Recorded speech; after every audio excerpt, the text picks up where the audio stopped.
Hello, this is Alan Wheeler on my YouTube channel where I have been talking about spirituality and the tarot.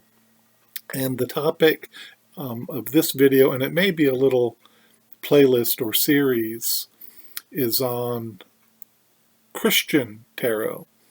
And the little backstory to this is that tarot was kind of my bridge from, and I've explained this in other videos, but it was my bridge from being a more conservative Christian to expanding my spirituality and becoming, I guess I'd call myself an all-inclusive mystic at this point.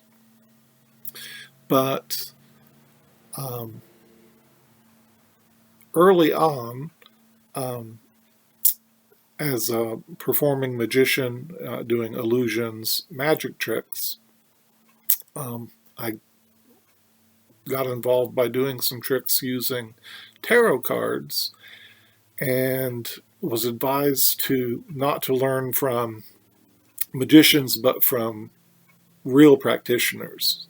And I got in a little more deeply, and as I've told elsewhere, one of the biggest challenges of my recent years was talking to my wife, Kristen, about buying some tarot cards because it's such a taboo, I guess.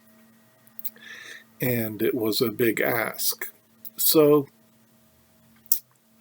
in my transition, I began Googling Christian tarot to see if there were rationalizations I could find that made it okay for Christians to use the tarot. And one of the first things I came across was this book, Meditations on the Tarot, A Journey into Christian Hermeticism. And I think I'll introduce some of the major arcana from this book, but this was very helpful in being a bridge for me. It uses the Marseilles images, and there were some other things I found online as well. And so maybe in conclusion, I'll circle back to this idea that this may be a bridge for others, and so it inspires me a bit to make this video. And I'll put a link to the website that I made, Christian Reflections on Tarot, but with the disclaimer that I made that website some years ago when I was just making this transition. So it's more heavily Christian than would be to some people's tastes. But I'll put a link to that. So on that website, there's a backstory page, and it lists a couple bullet points. One is highlighting the controversy as I saw it at that time. And I think it's held up pretty well. And some of the controversy is that even among tarot readers, you'll see there's some aversion to Christian thinking, and that they shy away from Christian symbolism and interpretations. And so even Levi and Waite, back in when the Rider-Waite-Smith was being created, shifted a lot of those images. So the Pope became the Hierophant, the female Pope became the High Priestess, and so on. Now, by the time you get to the Thoth deck and to a lot of the newer decks now, really that Christian approach is eschewed, if I'm pronouncing that right, but it's there's kind of an aversion to that. And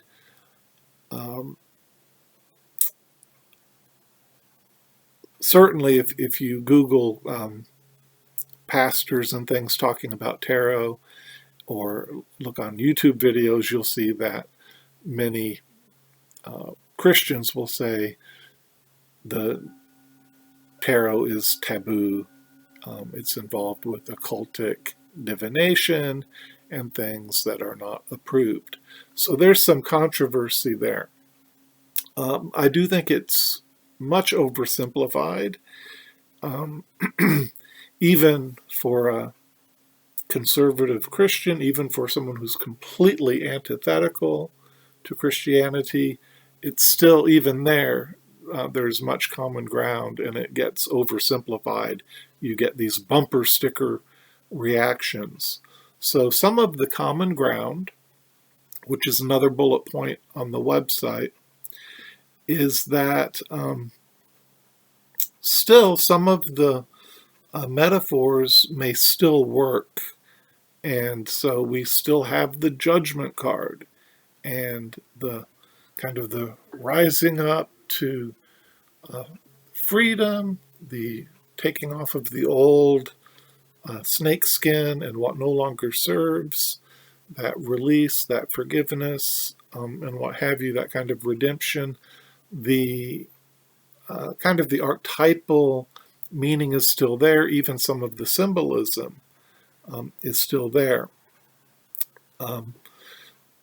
Even while some of the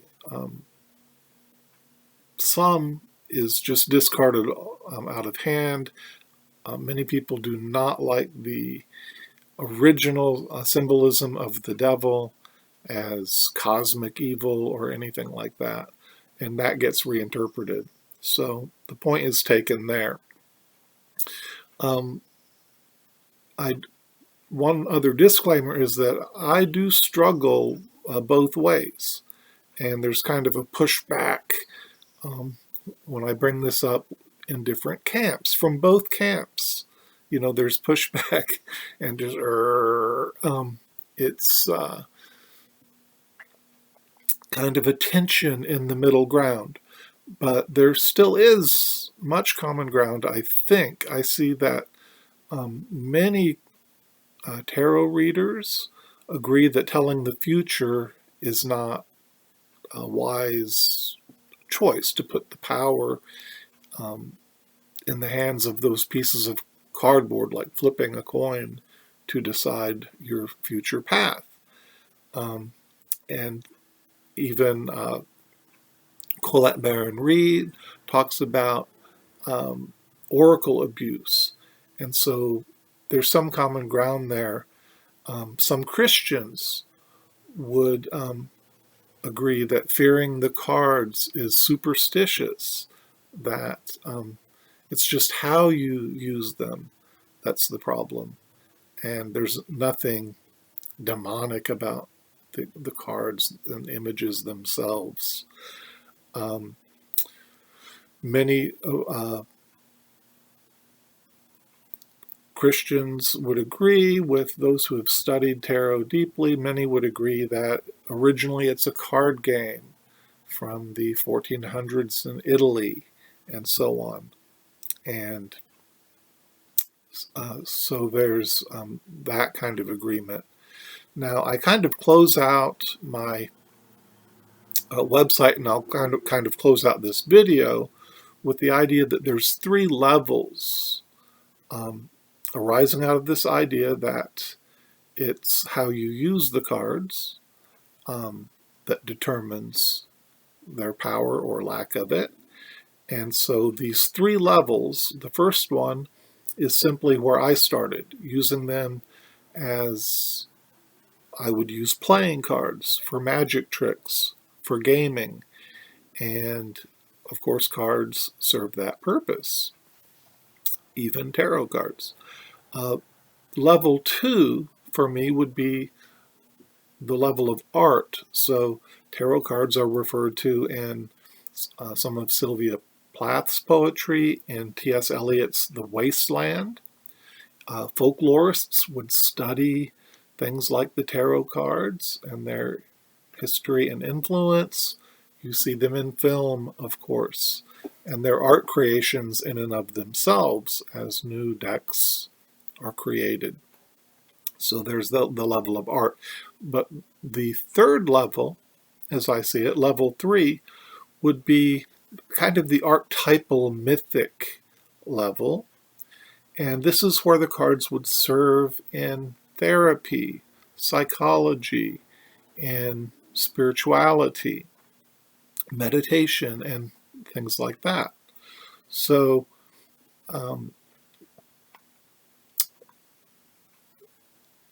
this is still legitimate even apart from divination and those areas where some Christians would balk. And I would say this is safe ground, even for a conservative Christian or a thinking person. So C.S. Lewis said, I have a quote here, "I suspect people have sometimes derived more spiritual sustenance from myths that they did not believe than from the religion they professed." And so C.S. Lewis, along with J.R.R. Tolkien and others, have seen the power, the significance of myth, and this is something that the tarot cards communicate through their images. And of course, J.R.R. Tolkien and C.S. Lewis did it in their novels, The Chronicles of Narnia and The Lord of the Rings, and brought that myth, kind of updated the archetypes and mythic patterns within their worldview. In his famous essay on fairy stories, J.R.R. Tolkien found that fairy stories, and I would argue also tarot cards, have three functions or three uses. One is recovery, and that's kind of that renewal he talks about there, and that kind of redemption. They restore the soul, they restore our hearts.